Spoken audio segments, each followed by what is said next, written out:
수능 완성 9강 어휘 추론 문제 1번 들어가도록 하겠습니다. 자, 밑줄형 문제예요. 자, 유머라고 하는 게 중요한 대응 기제입니다. 누구의? 인디언들의. 코프 하면은 보통 대응하다, 대처하다고 코프 위드로 많이 쓰입니다. 그래서 따라서 코핑 메커니즘 하면은 대응 기제라고 보시면 돼요.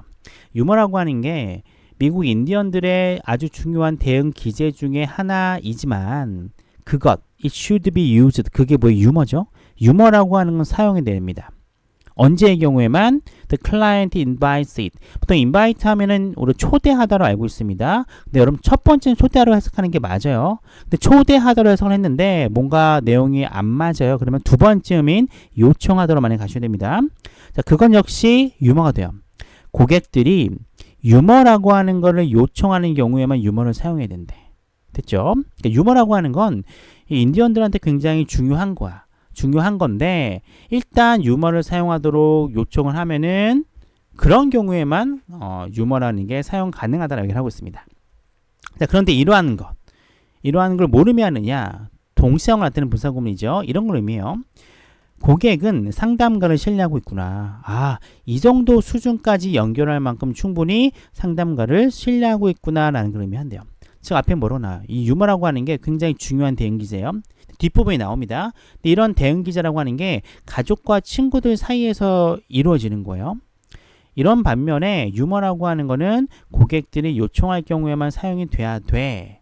근데 이 전반적인 내용이라고는 뭘 의미하느냐? 아, 유머라고 하는 거 굉장히 중요한 대응 기제인데 이 클라이언트 뭐죠? 이 상담가는 솔직히 말해서는 가족도 아니고 친척도 아니죠. 엄밀하면 제3자인데 제3자한테 유머를 사용하도록 허용할 정도라면은 이 상담가는 믿을 만한 존재구나라고 이 인디언 등 고객들이 생각하고 있다라고 충분히 우리가 추론 가능해요. 따라서 1번의 트러스트라고 하는 거는 맞다라고 봐주시면 될 것 같습니다. 자, in one situation 한 가지 경우에 what can be humor 이게 하나의 주어가 되겠죠? 유머가 될 수 있는 겁니다. 누구 사이에? 두 사람 사이에. 이 부분이 주어가 돼요. 자, 두 사람 사이에 유머가 될 수 있는 거는 in another. 다른 경우에는요. can be interpreted. 해석될 수 있대요. 뭐라고? ridicule, wearing a mask. 자, 조롱이라던가 가식으로 해석될 수 있대. 즉 굉장히 친한 사람한테 유머가 될 수 있어요. 근데 다른 사람이 볼 경우에는 다른 상황이 되거나 상대방이 바뀌면 비웃음이라던가 가식을 어길 수 있는 거야. 그래서 유머라는 게 굉장히 조심스럽게 사용되겠죠. 따라서 이번에 interpreted라고 하는 건요. 전혀 어색하지 않다라고 보여집니다. 자, 그래서 상담가는요. have to be sensitive. 세심해야 돼요. 왜냐하면은 가식이나 조롱처럼 보일 수 있으니까. 유머를 사용할 경우에 유머를 이런 식으로 사용하는 데 있어서 굉장히 조심해야 됩니다. 자, 어떤 식으로 사용하느냐? doesn't reinforce, 강화하지 않는 거죠. 무엇을요? 다양한 억압의 수단을 강화하지 않는 방식으로 유머를 사용하는 데 있어 굉장히 조심해야 됩니다. 자, 그런데 어떤 억압이냐?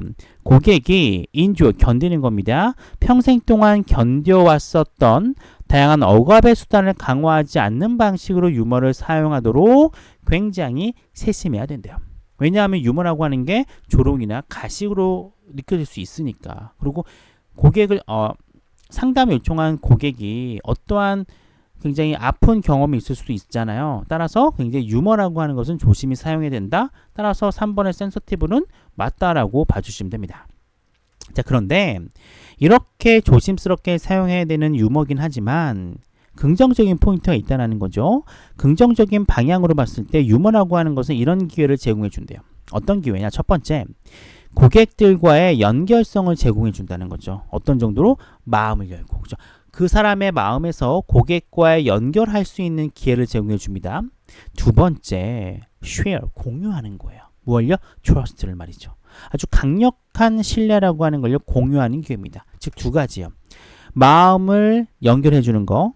두 번째, 신뢰를 공유하는 거. 이런 기회를 유머가 제공해 주기 때문에 굉장히 쓸모가 있다라고 얘기를 해요.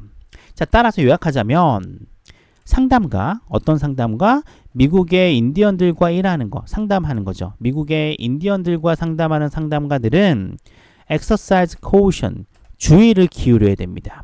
뭐 할 때? 유머를 사용할 때 말이에요. 조심해야 된다고 얘기를 했어요. 근데 올드 오잖아요. 조심해야 돼. 하지만 얘네들은, 상담가들은요, should not emphasize it이에요. it은 유머잖아요. 그걸 강조해서는 안 된대요. 뭐라고 강조해서는 안 되느냐? 강력한 치료 기법이라고 강조해서는 안 된답니까? 이 it이라고 하는 게 뭘 의미하는 거예요? 유머를 의미하잖아요. 근데 밑줄 친 부분 보세요. emphasize에 밑줄이 쳐 있긴 하지만 앞에 뭐가 있습니까? 부정어 not이 나와요. 이렇게 어휘라던가 빈칸 앞에 부정어가 있어요. 그러면 부정어까지 같이 포함해서 생각해 줘야 됩니다. 이건 강조하다가 아니라 강조해서는 안 된다고 보셔야 돼요. 강조해서는 안 된다가 맞느냐 틀리냐를 보셔야 되는데 it이라는 게 유머잖아요. 앞에 뭐라고 나왔어요. 유머를 사용할 때 굉장히 조심해야 되지만 긍정적인 점이 분명히 존재하기 때문에 유머는 사용해야 된다고 나와요. 따라서 유머를 강조해서는 안 된다가 아니라 어떻게 해야 돼요? 유머의 중요성을 간과해서는 안 된다로 가야겠죠. 따라서 emphasize는 틀리고요. overlook이라고 하는 간과하다는 단어로 바꿔셔야 됩니다. 정답은 4번이 되는 거예요. 자, 인디언의 유머는 목적을 수행합니다. 어떤 목적을 수행하느냐? 자, 어떤 연결성이라고 하는 감정을 재확인하고 고양시키려는 목적을 수행을 해요. 어떤 부분으로서? 가족과 클랜, 시족과 부족의 일부분으로서의 연결성이라고 하는 감정을 재확인하고 고양시키려고 하는 목적을 수행한다라고 얘기를 하고 있습니다. 자, 가족과의 연결성이기 때문에 어색하지 않다라고 보시면 돼요. 따라서 이렇게 하는 한, 이런 정도에서 어떤 정도에 어떻게 하는 한 그것, 유머라고 하는 게 이런 목적을 수행하는 한 어디에서? 상담하는 관계에서, 상담 관계에서 그러한 목적을 수행하는 한 당연히 그건요 좋을 수밖에 없다라고 이야기를 하고 있습니다. 자, 이 글 인디언의 대응 기제인 유머인데 상담할 때는 조롱과 가시로 느낄 수 있지만 강력한 신뢰를 제공할 수 있기 때문에 유머라고 하는 것은 강력한 치료 기법이 될 수 있다라고 이야기를 하고 있어요. 자, 일단 내용적인 문장 자체가 조금 복잡하긴 하지만 역시 우리는 뭘 보셔야 돼요? 연계성을 보셔야 됩니다. 빈칸 추론은 조금 힘들다고 보고요. 문장 삽입이라던가 글의 순서 정도로만 봐주시면 될 것 같습니다.